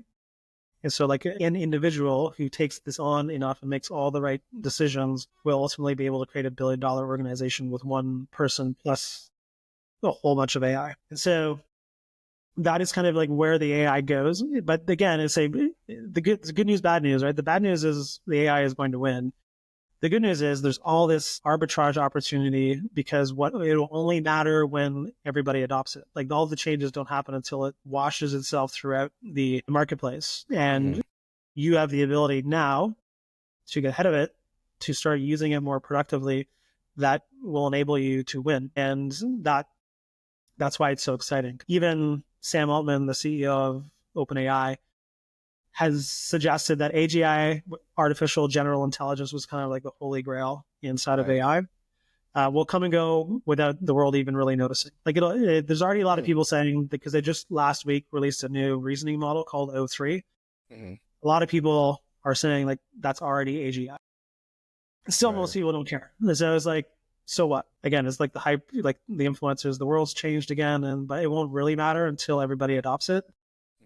So it's really as simple as if you adopt it first, you will win. And that's why I'm so bullish for most people on thinking about what happens over the next 5 years. It's a behavior change thing. And if you can convince yourself and motivate yourself enough and be diligent enough and disciplined enough to make the behavior change, enormous opportunity. Yeah, absolutely. It's obviously super exciting. We're at a huge change, and at the forefront of really what would be our imaginations as humans. We're pressing upon that kind of previous limit or barrier of just things that we would have imagined to be sci-fi, and now they're right in front of us, actually happening within a year or two. Now, when it comes to the actual businesses that you've seen, is there a trend of the type of business that has been open to implementing these? Like, what is it? The Fortune 500 companies they have business initiatives at the top that make them aware of it, or is it SMBs that they need it, right? Like, think of a plumber he's a really good plumber. He's the owner of a company, but he's a sole proprietor, and he's the only worker there. A lot of times, I think it's like 50% of the calls inbound for HVAC and plumbing go unanswered, for example. So that's like a very obvious use case, right? You can have a sales guy that's an agent answer or a chat, but there's just a lot of really clear solutions to that. Have you seen any sort of strong trends at this point on who's actually, as a business or sector, getting on the bandwagon? Yeah, so certainly Fortune 500 companies are adopting it, but they are, for the most part, taking a top-down approach where we're going to roll this in, and rightly so. There are a lot of considerations for like AI. AI needs access to context and data in order to be productive, and companies are very worried, rightfully so, worried about that. The larger the company, the more they're worried. So it tends to go slowly and top down at very large companies. Although that's changing. So you're seeing a lot of larger companies start to take a bottom-up approach to train individuals inside of the organization. I would say that the sweet spot is really been small to mid-sized companies. Somewhere, I would say roughly between 50 to 500 employees would be the sweet spot that we've seen. Surprisingly not, we would have thought that professional services firms like marketing agencies and accounting firms, like any professional services, like that is the industry that is going to get disrupted the most quickly because it's all knowledge work. Okay. But we have found there to be sort of this innate fear in that industry that's slowing them down. So I'll give you an example. So I've been on some other podcasts, and usually, like we did, there's a pre-call and we figure out what we're going to talk about. I'll make sure there's alignment. And I was on with a marketing agency owner who was like, we were just having a chat, and it was like, yeah, AI is we know we can do copywriting. And so we're starting to do a lot of that stuff in the agency, but, we're not too worried about the rest. The majority of our business is strategy work. So we're not that worried about it. So I was like, I think you should be worried about it. And let me show you something. So I pulled out one of the tools that we deploy when we go talk to a company and showed them how to use the reasoning models to create strategy and a plan, an execution plan. And by the way, here's all how the plan can get executed on. And she looked at it and she's like, let's not talk about that on the show. I do not want any of my clients hearing about this if we were going to have you as a guest on the show. So I feel like the tools are like, we say AI equals ROI. It's true. It's true everywhere. But there's a lot of built-in disincentives for companies to do this because it destroys their own business model. And so that has been the interesting part for us, is like the places that have I'm thinking about this is like an insight for me in real time. The companies that are adopting it the quickest have the least amount of disincentives to adopt it. So like as an example, one of the clients that one of our consultants just finished working with is a construction company. I never in a million years would have thought like construction companies were going to be the ones that will adopt this. And there you go. And like and they took it on, and it was amazing, insane results and so on. But I think it's some form of either they're so afraid that they need to take action, so they do.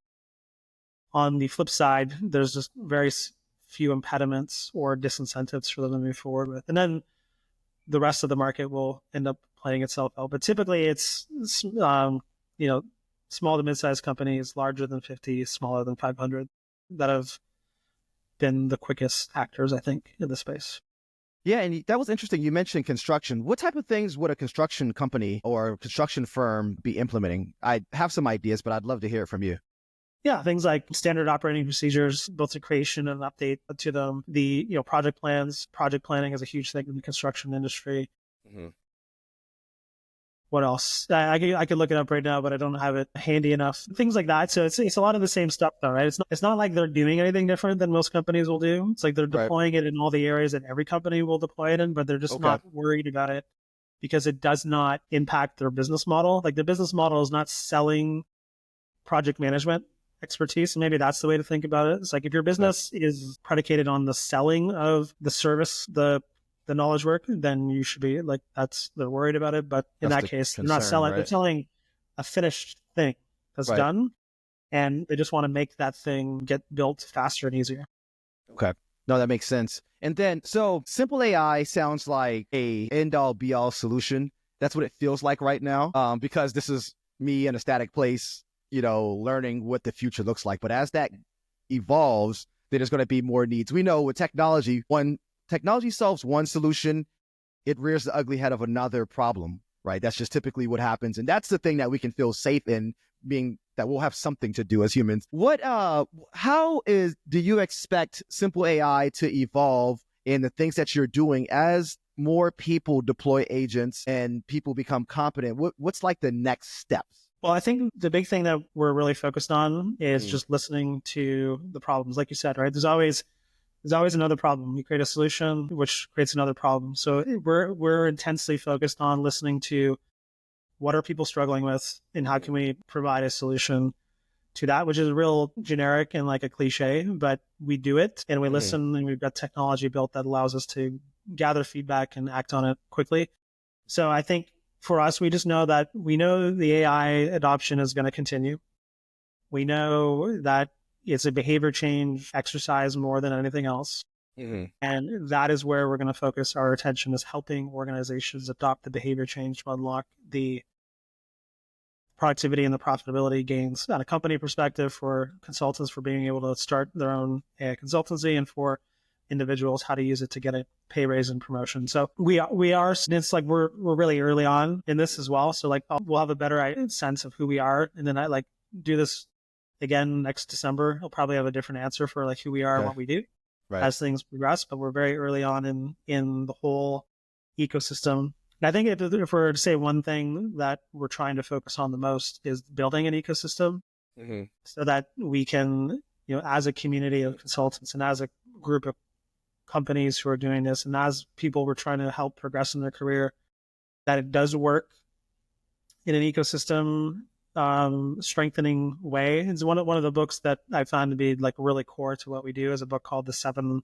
Powers by Hamilton Himmler, which is basically, as you're trying to make progress now, how can you build in long-term advantages that are very hard for companies to compete against moving forward? Like the classic example is you could rebuild Facebook, the majority of like Facebook or Instagram with a coding tool, like instantaneously. But that does not mean you have a business. The technology is not the thing that matters for Facebook or Instagram. It matters in part, but it's a network that they've built that is the enduring part of their business. So similarly, how do we build an ecosystem that's durable, that can respond quickly, and that builds up advantages over time that other organizations can't compete with? So part of it is we're doing as many of these niche verticals as we can so that we get there's a difference between solving a business problem and solving it with AI.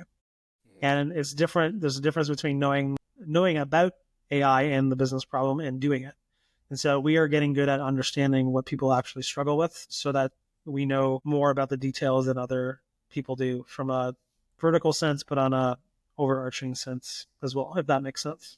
No, it does make sense. And with the value that you're delivering, was it a conscious decision early to work through consultants because it's more scalable? Because that's what that's the thing that jumps out to me. The way your approach is with the value set that's going to be imparted upon all these businesses. Having all these different consultants with different domain expertise and things like that, it allows you to impact more businesses. Was that the point? Scalability versus actually going to businesses and solving it directly? Or where'd that come from? Yeah, it's in part, that is certainly one of the benefits of doing that. I mean, the other part is consultants are typically earlier adopters of new technologies than other people are. So for us, it was a more immediate opportunity.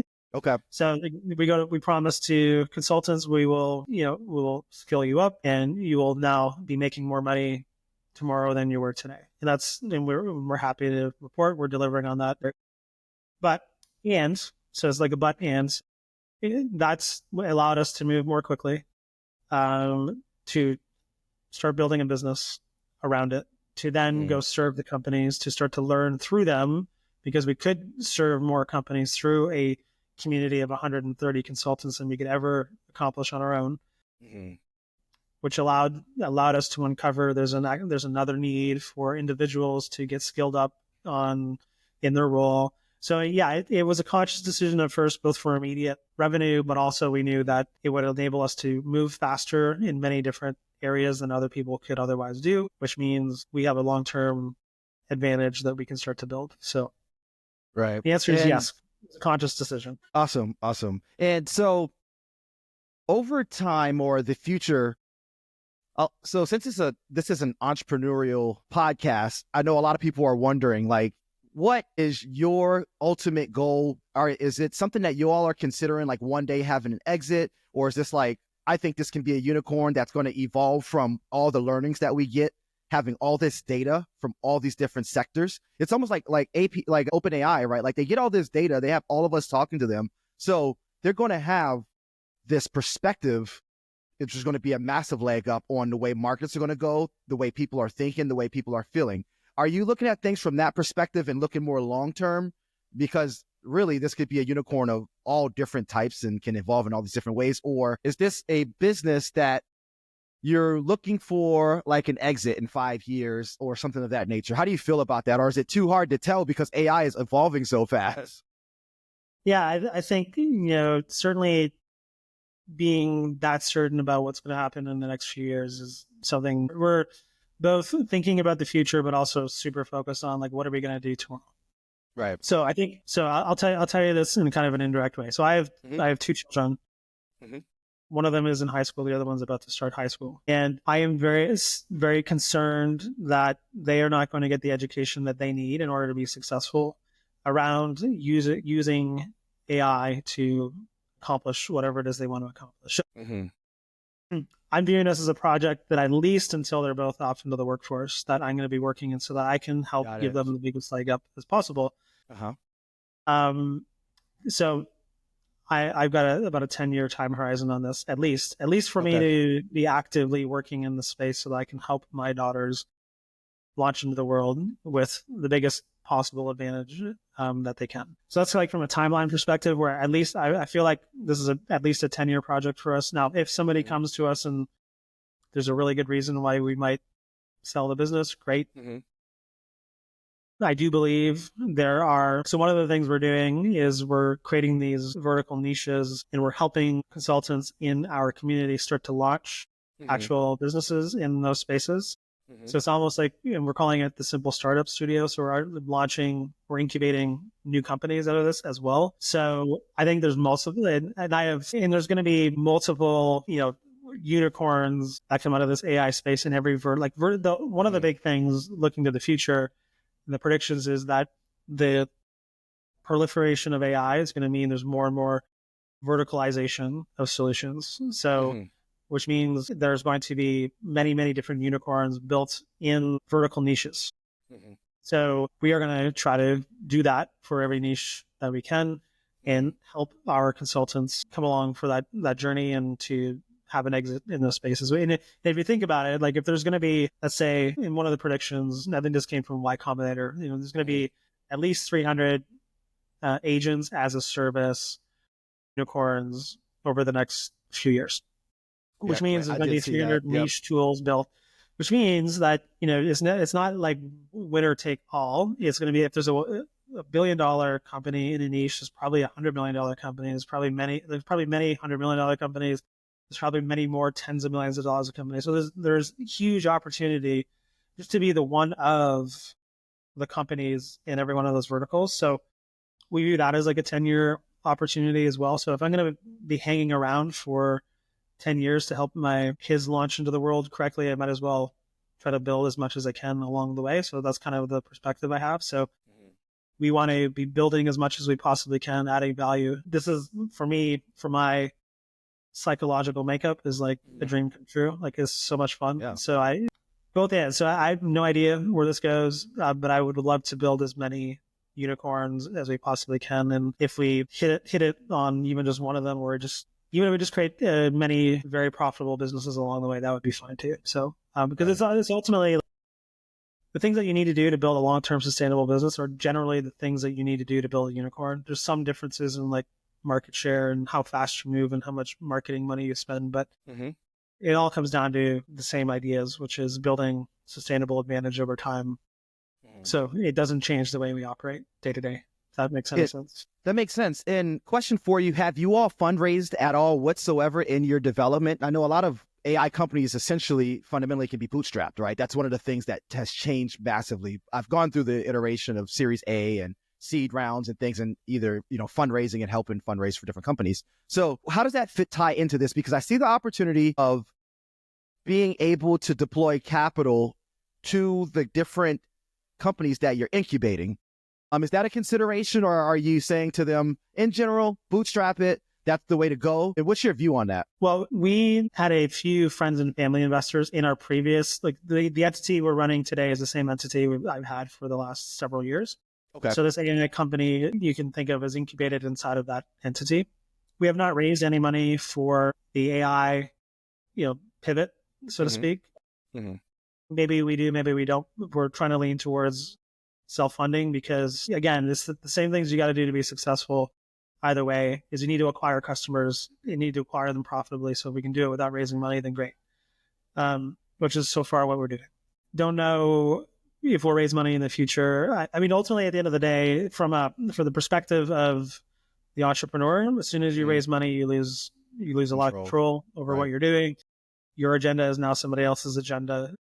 and you need to ramp towards an exit in the next few years because that's the way VC money works. So I think it depends on, if I was exited from one thing and wanted to try it again, like I'd probably take a big shot and raise a bunch of money and try it. But I think it really depends on what your goals are. If I was really young, I might try raising money because you can always do it again. But I think if you're trying to build something that's long-term and sustainable and is working for you, and you get to keep control over the decisions that you make and have the business, the cliche, have the business work for you instead of you working for the business. Like a lot of people create a new venture and then ending up having another job that they hate. It's what it feels like. So I think, I think my best advice would be to talk to people who have done it in both cases and then see where you're best suited, like where your psychology is best suited. I think a lot of the times you raise money for like, hey, we've got a little bit of a germ of an idea. We need money to, spend on marketing so we can acquire customers. I think I certainly would encourage people to try to get your first customers before you go raise money. Like it also puts you in a way better position to, for the valuation of the company and how much money you need to take on and all that kind of stuff. So I would certainly suggest trying it yourself first. Right. And so that's going to be kind of the guidance you all give to the companies that you incubate, I take. Yeah. So the way we describe it to them is like what we're good at is finding that first customer and like we're very good from zero to first dollar, first customer, like first stranger customer acquired, and get your first 100 customers. We're very good at that because we are so adaptable and we try and experiment quite a bit. We are certainly saying that is what we're going to do first.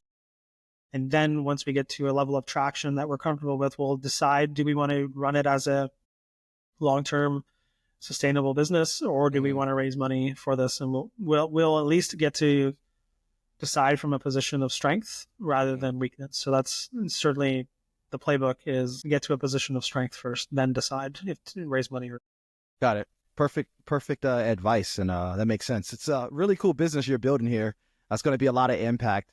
Now, do you have any advice, not necessarily for people in your incubator or with respects to your business, but do you have any specific advice that you would give to, let's say, a random new business owner off the street, how they should build their business in an AI dependent world? It's a good question. I think certainly there's two elements to it. One is, are you building an AI solution itself?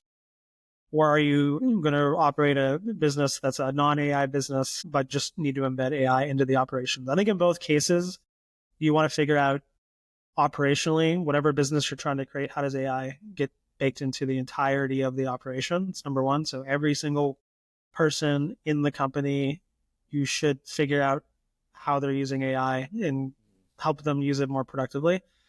And then I think if you are deciding to create an AI company, certainly focus on the idea that the value will, and this has always been business advice, like find a niche. There's riches and niches, whatever. Like it's a cliche, right? And for most people, it's like, really, I don't want to because there's so much I can serve everybody.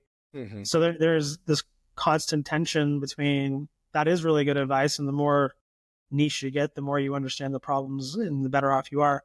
So, but that's only going to be amplified with AI. So I start with as specific as a niche as you can, and then broaden out from there, as opposed to trying to do it the other way. So, and of course, the advice is do it in an area that takes advantage of your domain expertise, whatever that is. No, that's really good advice. And one last question before we wrap up this segment, because you mentioned it having daughters and things like that, wanting to really be there and impact their education. So how do you see all of this AI technology integrating into like mainstream learning, or do you think it's going to become more fractured and people are just basically going to be taking charge of their own learning and it may not be standardized? What does that look like in your opinion, being someone who stood up a business like this? Yeah, I think it's still the same idea as what I described before, which is there's the base model LLM, whatever that looks like moving forward. So ChatGPT or Claude or whatever tool anything new that comes out. Mm. People are going to learn how to use those things to advance their education. Smart people will use it to advance their education. And I'm not meaning like cheating on your exams or like having AI write your paper for you, but certainly like there's ways right now in which this is my advice to my daughters. Find out what you're allowed and not allowed to do with AI right now. Mm-hmm. Do absolutely nothing that they say you can't do, and then do everything else you figure out how to use AI in it. And that is the way you do it. And then they'll find out like, things like you can use it to give you test exams on things like that's super helpful. You use it to learn about, looking at things from different angles. Like that's really helpful to increase your learning. So it's like use the tool to spend more time doing these things, not try to cheat, right? Because there's this other thing as well. This is like a meta level idea, but I think it's important. Like everybody thinks about, I'm going to use AI so I don't have to work as hard, which is one common misconception. Okay, cool. So moving on to the next thing.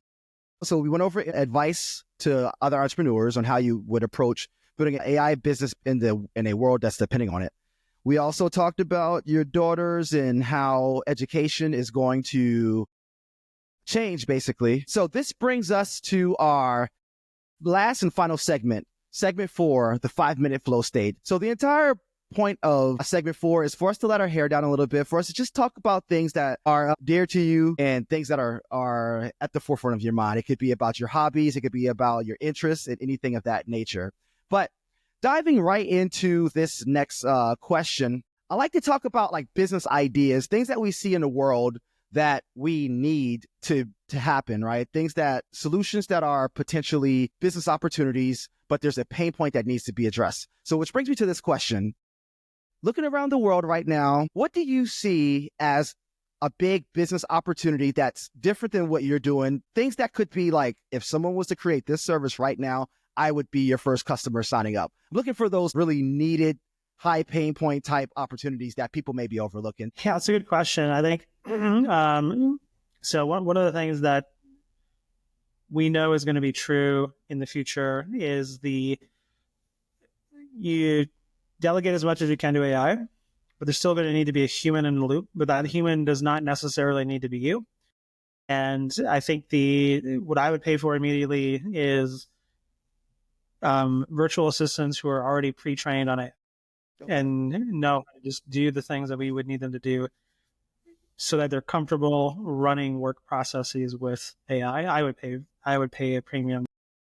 Okay. No, that's a really good point. I've been thinking about that. Almost like a VA that's a AI operator, right? Where they come in pre-installed, they understand the if there is ever an option to utilize AE, then they naturally go right to that. That's a really good business, because I can see that being applied everywhere. Do you have any specific instances that you could see or any to bring it home and make it more clear, any specific like value that you would see them implementing in the kind of like the low-hanging fruit or the big ones that are just blaringly obvious? Yeah, like simple ones like doing, LinkedIn outreach and responding to like interacting. I think many SDRs could be run by AI plus a virtual assistant, and that already exists. Mm-hmm. But what doesn't exist, I think, is a combination of a VA who's super comfortable with AI Mm-hmm. and also has a little bit of domain expertise on that end of things. So I think it is a combination of some domain expertise plus the use of AI from a country where the people get paid less. Like, to be just blunt about it, I think is enormous opportunity to a company. And we've thought about this, like maybe getting it into this type of a business, but there's only so much you can do, right? So I think to create a cornered resource of super highly trained virtual assistants would be a huge opportunity, and I would be an immediate customer. Yeah, and it's funny you say that, because I've also been thinking about that as someone who's spent a lot of time overseas, for example, and I've also hired and had virtual assistants and other types of employees that were whether it be South America, the Philippines, South Africa, Eastern Europe as well. And just thinking about the process of getting them trained to where they culturally understand the expectations of like a Western CEO or a Western founder, but then also being able to deploy all those tools to the standard that we would need to really get the value and it not be more of a frustrating task and kind of like a super iterative task. I see that being a huge potential. Thinking about another question for you, if you weren't an entrepreneur, what would you be doing, right? You were a lawyer before, you did it for a week, you realized very quickly that that wasn't the long-term path for you. You paid attention to your surroundings basically and really processed that critically. Do you have any other interests or anything like that that you have been considering or thought about, but it was like maybe next lifetime because right now is not the place? Well, I can tell you what I would like to be doing if it wasn't this. I think growing up and even during law school, I wanted to be a rock star. Nice. The story we'd like to tell, we almost got signed to a major label. We were like kind of like doing the AAA circuit, like the baseball, like MLB, AAA. We were, playing clubs with like, 300 people and like that kind of stuff, playing original music. So we recorded an album on the same soundboard that U2 recorded the Joshua Tree album. That was we were doing some stuff and it was a ton of fun. It was similar to what I do now. Is like you get to create, and that's really what floats my boat. So there's probably something creative. That's one angle. The other angle is competing. So I like competing. Played sports as a kid, competitive sports, and I like the feeling of being in competition. So I think that would be something either that taps into my creativity or my need for competition. And I also have a side, like when I have free time, I like to read CIA novels. So I always feel like in another lifetime I'd be a CIA agent. Yeah. Even though I could not be, I don't think I could be a CIA agent because I'm Canada, but that's kind of my secret wish to be a. That's cool. Well, I actually met a Canadian couple who their son joined the Canadian military, and then somehow, I don't know if they're half American or something, but their son ended up joining the U.S. military or transferring somehow, and then he did become an intelligence officer. So there's a path that's happened before. So you're saying, yes, all right. Yeah, so I wouldn't be the person to know anything about the possibilities, but this is obviously secondhand information on a very secretive kind of sector there, but it's possible. So now that you talked about a lot of good books, you were the book guy, right? People who didn't have the time or the space to read the book, they would come to you and get essentially your cliff notes and things and get it distilled in a way that's actionable. So out of your life, what would you say the most impactful book, whether that be for your personal life, whether that be for AI and entrepreneurship or anything else? It's a good question. I think Charlie Munger, who was the right-hand man of Warren Buffett, who recently passed away, is a lot of people's like business cult hero. He's definitely one of my business thought leaders that I would say has the most impactful advice. So, and he hasn't really written. There's books that have collections of his wisdoms. There's no like real books that he's written, but Poor Charlie's Almanac is one that would be on my list. And he's known for the ability to think about first principles in every single domain and then to apply them to business. So it's like a meta level way to think about thinking. Similarly, I think Principles by Ray Dalio, who is one of the world's most successful hedge fund managers. And his book is about the principles that he's created along the way. And I think a lot of people hate that book because it's dry and boring. But the most important lesson that I got from that book was not necessarily the principles themselves. And there were a lot of very useful principles and taught me some ways to think about things that I had not thought before. But it's his meta level idea, which is you need to think about every time you learn something, turn that into a principle that you can continue to apply in the future so that you are learning faster than other people are, so that you can increase the odds of your success in life and in business. So I think that for me would be the books that I would choose. And I think it's applicable to business and in life, is to think through and also live out principles. Yeah, absolutely. It's given people a structure or a framework to do things, and then teaching you to iterate and create your own frameworks to do things, basically, right? Yeah, awesome. And so, obviously, two super influential people in many people's lives, but thinking about your life from childhood all the way up, who would you say has been the most influential person, and think like maybe a mentor or someone of that nature? It's a really good question. I think I'd pick two off the top of my head. One was my hockey coach in college, who was very tough on us as a team. But the one lesson I can always hear him yelling this one thing, which is don't mistake activity for productivity. And that's stuck with me for a very long time. And it's a good meta level principle. And just because you look like you're busy or just because you're doing a lot of things doesn't mean that you're being productive. At the end of the day, what matters is that you're being productive. The other mentor who has been impactful to me is a gentleman by the name of Graham Weston. He's the founder of a company here in San Antonio called Rackspace. Huge, from the garage to like multi-billions of dollars in revenue success story. And what I've learned from him, he's super successful, and you can look him up if you want to learn more about him. But ultimately, very humble, very helpful, very thoughtful.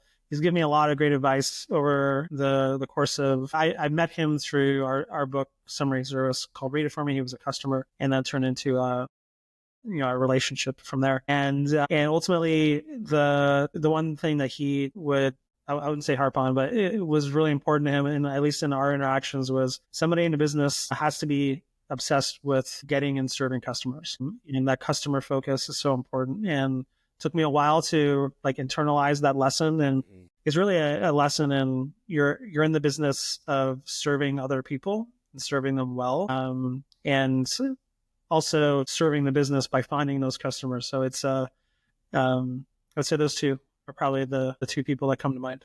Awesome. And next question, can you share, or do you have any sort of daily habits that significantly contribute to your success, in your opinion? So I will tell you one habit that I've recently picked up that has been a real huge life hack for me. That's probably a non-traditional one, which is I got a treadmill desk. Nice. And I do most of my work at the treadmill desk, and I found it to be such a huge help for mental clarity. Okay. Even while I'm doing the work, obviously there's the physical benefits to it, but as somebody who, like, as an entrepreneur, you're going to get anxious. You're going to face a lot of stress, and being physically active is one of the best things you can do to combat that. Right. I found it to be insanely helpful in that, but also it has increased my level of productivity. And we can go into the science of like why that's true or not, but it's been a huge hack for me to be able to do that as a daily habit to take care of both my mental and physical health.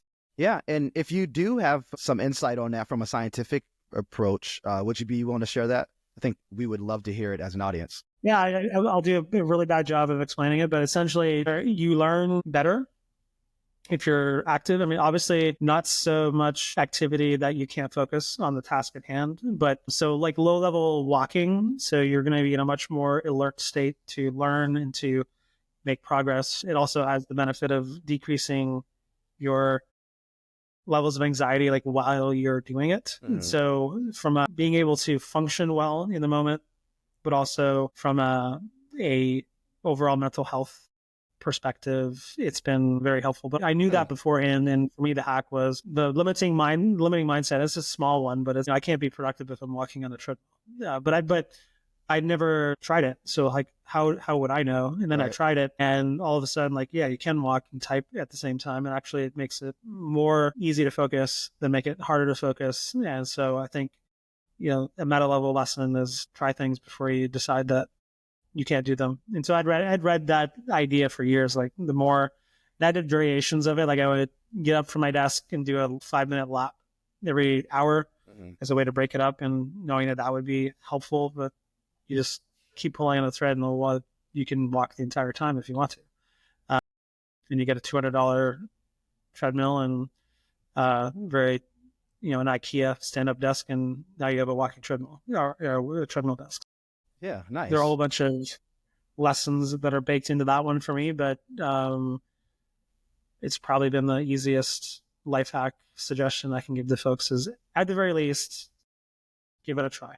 Yeah, having that kind of low intensity athletic or exercise happening while doing work, it makes sense that it would raise our mental acuity to some degree. If you think about our evolution as humans, right, and where we come from, typically speaking, when we were hunting or doing some sort of work that yielded food effectively, there was some, at a minimum, low grade athletic expenditure, whether it be going out for a hunt or whatever the case may be. So tying that into our actual psychology and our physiology, that seems to make sense to me, but that I'm not an expert on any of this. That's just more speculation and an idea that I just made up now. Yeah, I got on a kick for a while on wanting to do an ultra marathon. Nice. So I read a bunch of books about, the physiology, and there's a lot of books and a lot of stuff written on the idea that, we are not made to sit behind a desk all day. Right. As human beings, and I think everything you just said is true. It's like our bodies have not evolved as much as our circumstances have, and we're designed to be up and walking around and, hunting and all those kinds of things. And one of the fascinating things for me was learning that, I forget which animal it was, but I think it's a horse, or it was an animal that can run really fast, but can't run far distances. It'll eventually will die if you could track, a human being could track it for a very long time, and eventually the animal just gives out. Wow. And it was proof that even when we did not have, tools in order to be superior to animals, like we could just track them down over long periods. And so the human beings have this innate ability, or this built-in ability of endurance, and it's also how we were meant to live, up moving. Our whole body is a system, like your brain is connected to your body, and sitting behind a desk is just horrible for you for many reasons. I think we all know that intuitively. You get up and move around for a while, you feel better. So yeah, it has been, I read about it for a long time. I finally decided I should do something about it. And as it turns out, my experience has been, it works. Yeah, absolutely. It reminds me of the book Sapiens, where they talk about kind of like how we evolved and came from different types of beings and things like that. And you can kind of look at whether it be the strong suits that we have, skill sets, and then you can actually look at why we have certain issues that we seem to have trouble overcoming, whether it be psychologically or physiologically or whatever the case may be. So now, our last and final question: what personal mantra or philosophy guides you in your approach to business and life? So I've got it tattooed on my arm. It's a Latin quote called Ite Inflammate Omnia, which stands for "Go set the world on fire," which was a St. Ignatius of Loyola would sign off all his letters to the missionaries he had sent out into the world, reminding them that they were here for a bigger purpose. And for me, I wake up every day, we're not going to be here for a long time, and you might as well try to go set the world on fire. So whatever it is that sets you on fire, get deep into that, and then take that fire out into the world. Even though, like, most people, when they talk to me, like, my emotional range when I'm talking to people is like super slim. It's like how I am right now. Not very high, not very low, but they're that internal fire. And as an entrepreneur, as you know, it's super critical to have a deeper purpose for what you're doing, because it's the only thing that's going to enable you to push through all the difficult times you're going to face. So for me, that's my mantra. It's in my signature on my email, which has been that for years. And so I don't always live it out. I have tough days and unmotivating days, just like everybody else. But I try to, at as many times as I can, remind myself what I'm here for, why it's motivating to me, and try to bring as much of that out into the world as possible. Awesome. Yeah, very wise words. That's awesome to hear that you have a tattoo of it. That means you really committed to that concept. And so, yeah, we went all in on that one. Absolutely. And you can see that playing out in your day, in your life, rather, basically taking AI and changing many people's lives all across the world. So, hey, I just want to take a moment and thank you so much for coming on the podcast. This wraps up our final segment. And so Again, thank you for joining us today. It's been a wonderful conversation. And for all the viewers out there, remember to like and subscribe wherever you get your podcast content, as we're on most major platforms. So when we drop a new episode, you'll be notified immediately. Boom.